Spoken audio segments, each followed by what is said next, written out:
Well, for more, let's cross to France 24's Armin Georgian in Madrid. Armin, in the past hour, we've seen the arrival of the U.S. President Joe Biden, welcomed by the host of this summit, Pedro Sanchez. And already, before the U.S. unveils wider commitments, a first announcement. Let's take a listen.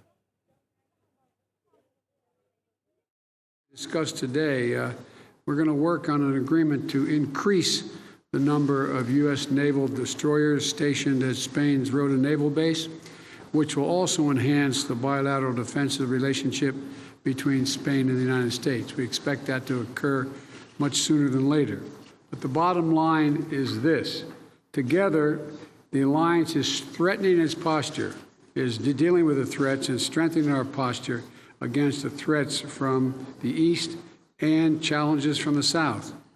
NATO is focused on all directions and domains, land, air, and sea. So, Armin Georgian, more naval destroyers, and that's only the start of it. That's right. So the NATO Secretary-General is pledging up to 300,000 more troops in high readiness for, if necessary, quick deployment and very mobile operations.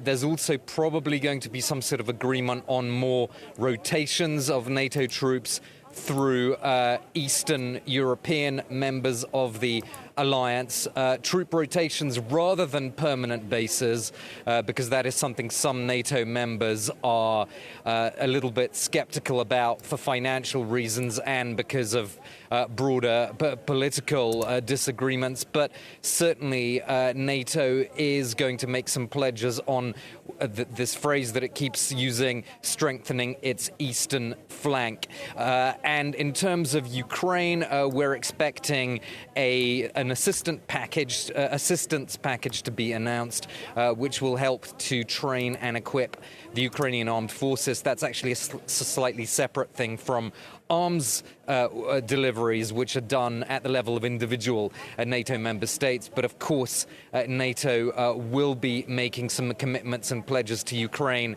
and we're expecting President Zelensky's address to this summit to be one of the most significant moments here in Madrid. All right, so a ratcheting up of the muscle flexing on the part of NATO, the likes we haven't seen since the Cold War. There is a crack in that alliance, and that is whether or not it's going to let in new candidates, Sweden and Finland. What's the latest on that?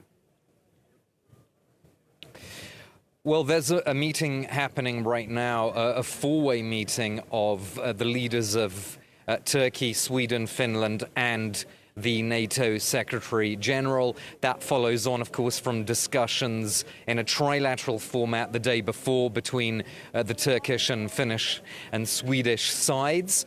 So now, essentially, they've added Jens Stoltenberg into that mix to bear more pressure down on Turkey to try to break this deadlock, to make sure that, to see if Turkey can somehow be moved and not apply a veto on Sweden's and Finland's membership aspirations. But the noises that we've heard, at least in the last couple of days, from President Erdogan's closest advisors, is that Turkey is in no hurry to do a deal with Sweden and Finland, and that the latest proposals that Sweden sent Turkey still fall far short of what Ankara wants. So it's not clear that we will get a breakthrough at this summit here in Madrid. Certainly it is now being seen more as work in progress, this Swedish and Finnish membership application, rather than a make or break moment here in Madrid.